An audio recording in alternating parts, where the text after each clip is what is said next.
going on, y'all? Your boy JP Joe Paul back in the motherfucking building. No worries, everybody, in a great day, an amazing afternoon, a wonderful evening. Whenever time you're catching this video, I hope that you are lit. All right, listen, I ain't gonna lie, this is my first video back. I ain't gonna lie, I realize I have not uploaded a video in a couple of days, and probably a week and a half at this point. The last video I uploaded was the park takeover. If you haven't watched the park takeover, you got to go ahead and check that video out because it was up and it was definitely lit. We have another park takeover coming real soon, so be on the lookout. You can go ahead and follow me on Instagram if you live in the New York area, 845 area. You can go ahead and go follow me on Instagram. I'm gonna drop the park takeover ad and everything on there, so be on the lookout for that. But listen, we back in the building. I said I was gonna drop a conference preview video. In the last video I had talking about the NBA, and keep it a being with you, I lied. I didn't intentionally lie. You know what I'm saying? The plan was honestly to sit down and to record that video and get it out before I went on vacation, but I ain't gonna lie, life comes at you fast. You know, that week before vacation, you gotta do a whole bunch of stuff. You know what I'm saying? You got all kinds of appointments to go to. Like, for some reason, this for the week before vacation, I decided I wanted to go to the eye doctor. I wanted to go get a physical. I don't even know why I even decided to go to get a physical. Like, I went there and they were like, they looked at me and they were like, "Is this like for work or for like school or anything?" And I was just like, "Nah, I'm just here, you know, just to keep check on my health, man." They were just like, we're like, but the doctor looked at me, he was like, "It's something like I got to sign or like give something that you want?" I was like, "Nah, man, it's just a general purpose physical." But yeah, like I said, the week before vacation was crazy, so I wasn't able to get the video out. But we are here today. We are here. It is finals time. We have the Boston Celtics. We have the Golden State Warriors. Listen, let's go ahead and let's get into this. Let's leave a like, leave a comment, subscribe, and let's roll on into it.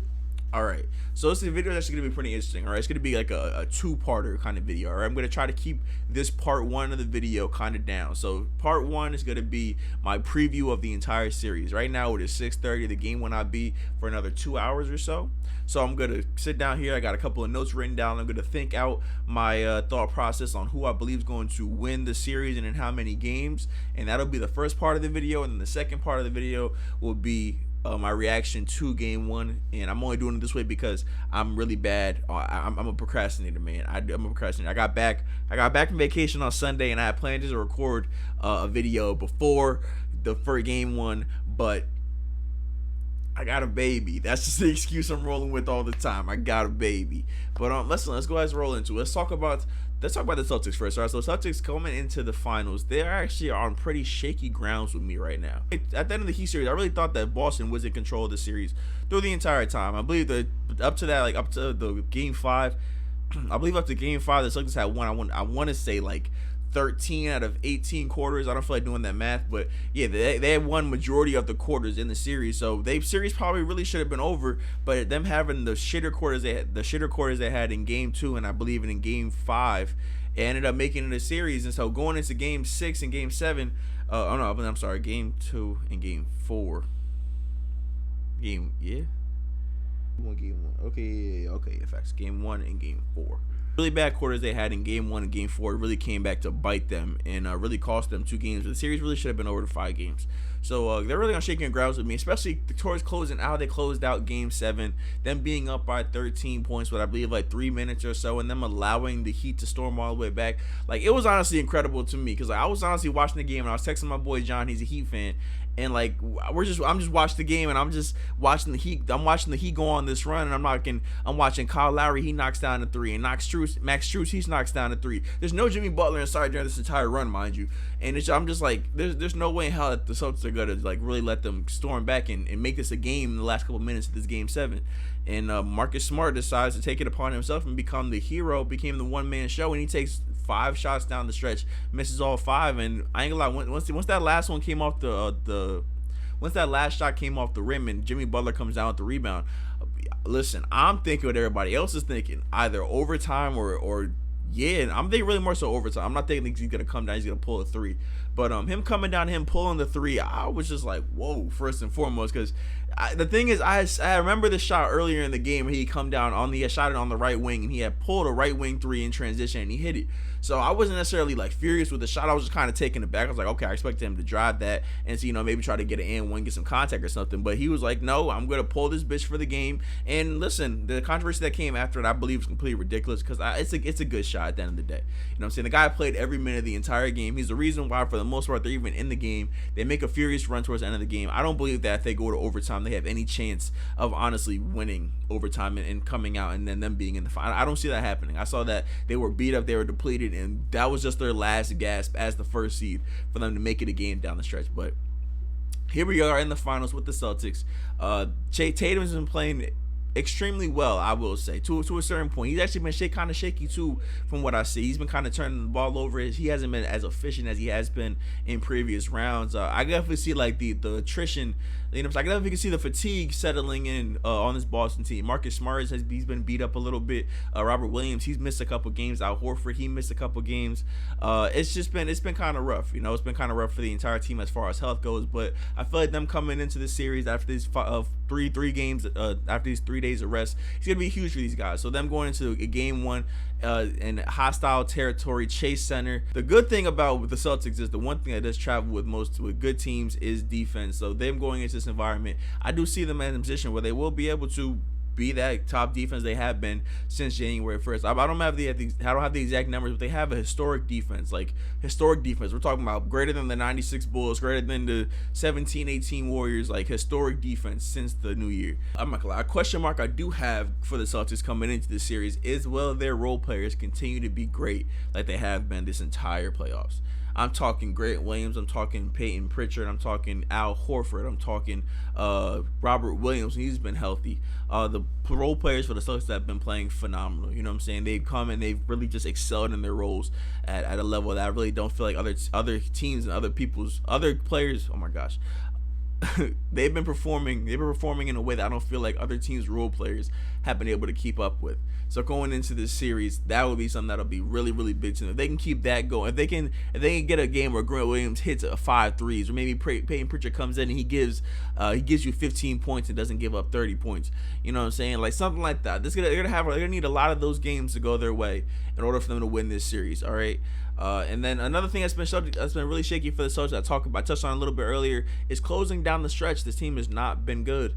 If you remember watching the Bucks series, they had that game 5. The game 5 was very, very shaky towards the end of the game. That game really should have been in hand. It should not have been in question. But they do that thing towards the end of the game. They start turning the ball over. They get a little lackadaisical, start taking bad shots. Marcus Smart thinks he's Michael Jordan. It doesn't work out for them all the time. You know what I'm saying? And gratefully they've been able to put themselves in a scenario where they haven't had to, the games that they have won, they haven't been close games outside, I believe, game 1 against Brooklyn and outside of game 6 against Milwaukee. I believe all the games they won, they've been blowouts. So that's another thing that's going to be super interesting going into the finals. But let's go ahead, let's transition on to the Golden State Warriors, them coming in after beating the Dallas Mavericks in 5 games, and I believe they looked really good. They looked really, really good for them bouncing back after coming in. They look really shaky at times against Memphis. I believe they really came back and they asserted their dominance against Dallas. Them coming in against a young stud like Luka Doncic, a guy who just came off of knocking off the 1 seed. People are legit saying that the Mavs could win this series in 5-6 games, and the Warriors didn't really allow it to be a series at all. They go up 3-1 early. They let Luka get one in game 4.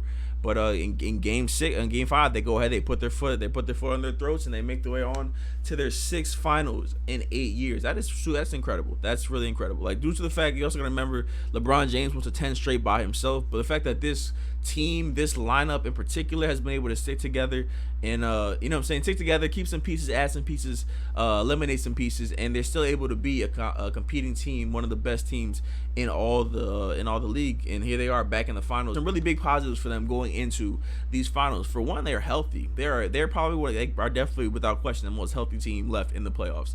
GP2 is supposed to be returning. He's questionable for game 1. Otto Porter, he's questionable for game 1. Wiggs, I believe he's also questionable for game 1, but they're all all expected to, I believe, play, and that's huge for a team where you're going against a Boston team that has such excellent scorers on the wing. You want to be able to throw as many bodies at them as you can, and being able to throw with GP2 and Otto and Andrew and Kuminga and just rotating and Looney and Draymond, just being able to throw different lists of those guys could potentially throw them off balance and really put the Warriors in a real favorable position down the stretch of games, and really could bode very well for them.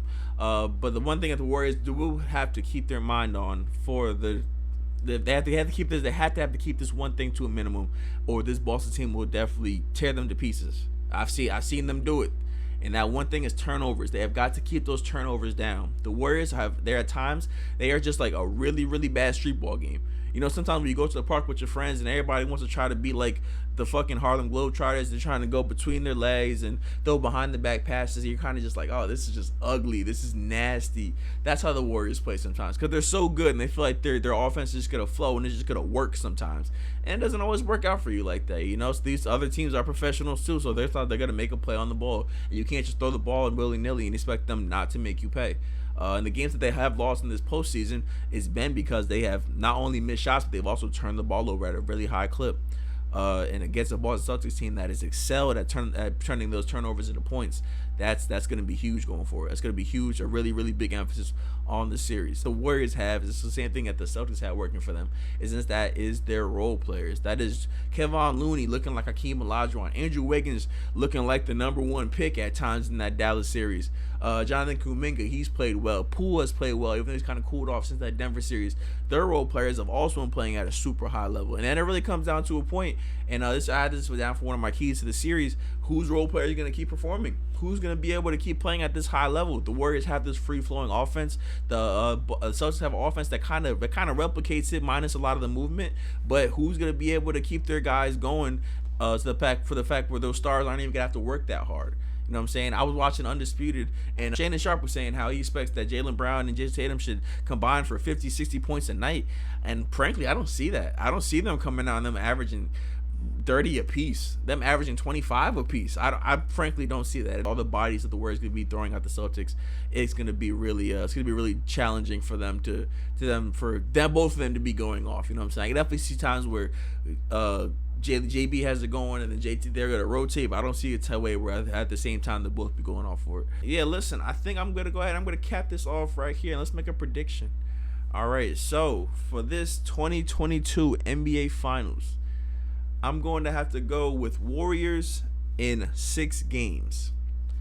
I think that Stephen Curry, Klay Thompson, Draymond Green, they are focused and they are locked in on a whole different level this year.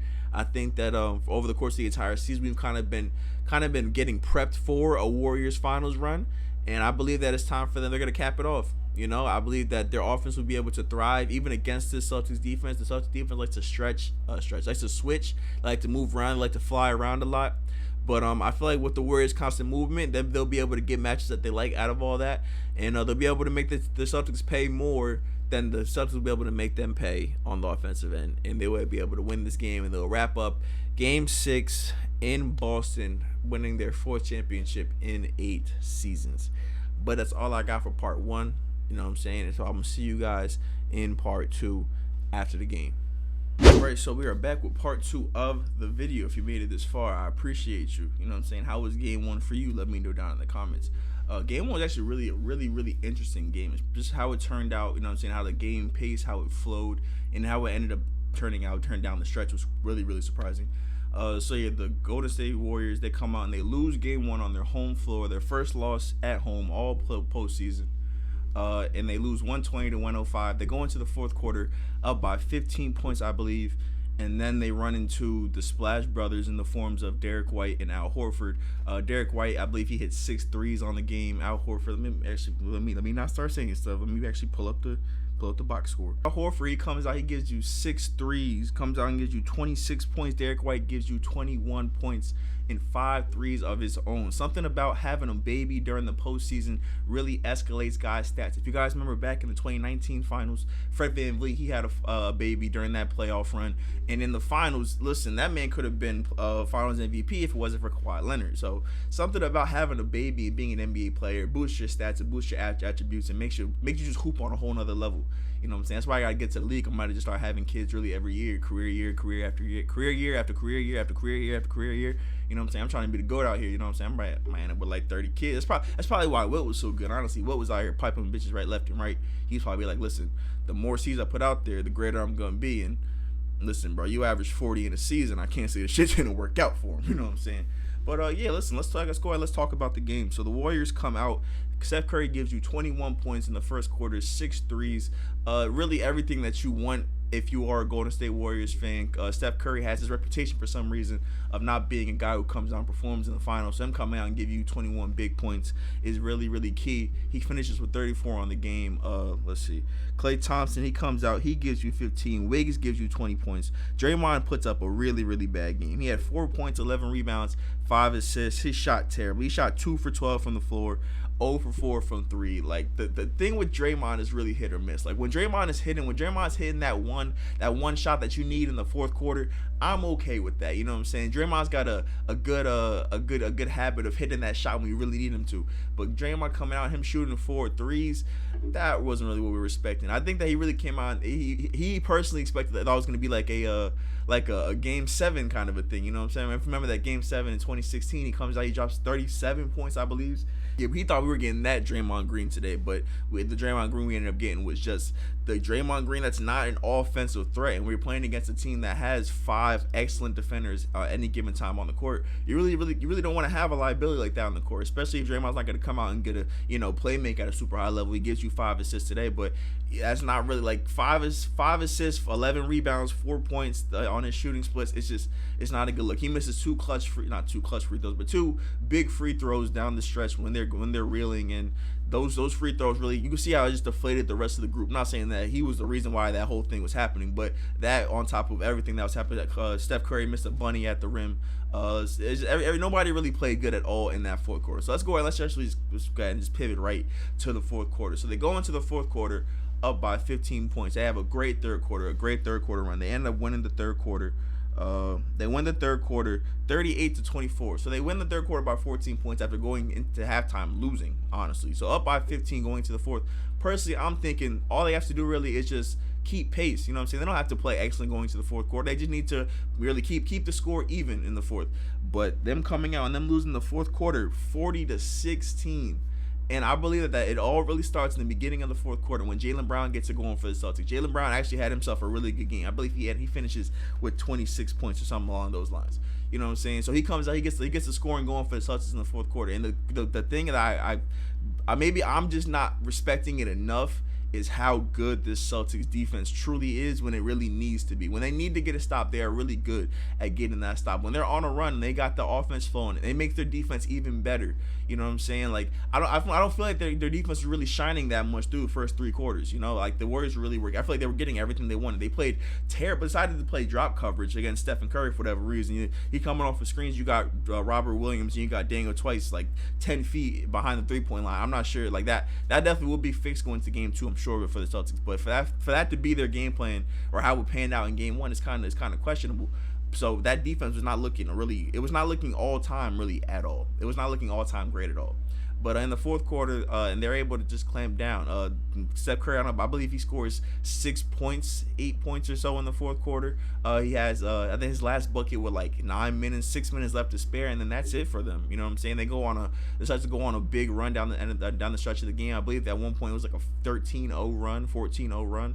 And listen, it was just crazy. It was just crazy. I was just really just shell shocked watching the whole quarter because I'm just like, yeah, at some point these guys are gonna get it going. And there at one point there was a time where Draymond gets a pass to Iggy and he gets a dunk. I'm thinking, all right, that's gonna be something that's gonna get their offense back on. All I gotta do is see one easy one go in, and then they'll keep going. But that's not what happened. Klay Thompson's catching a lot of heat after this game. Personally, I don't think Klay Thompson played all that bad. You know what I'm saying? Klay Thompson, he shot, I believe, 42%. You know what I'm saying? He hit a couple of threes.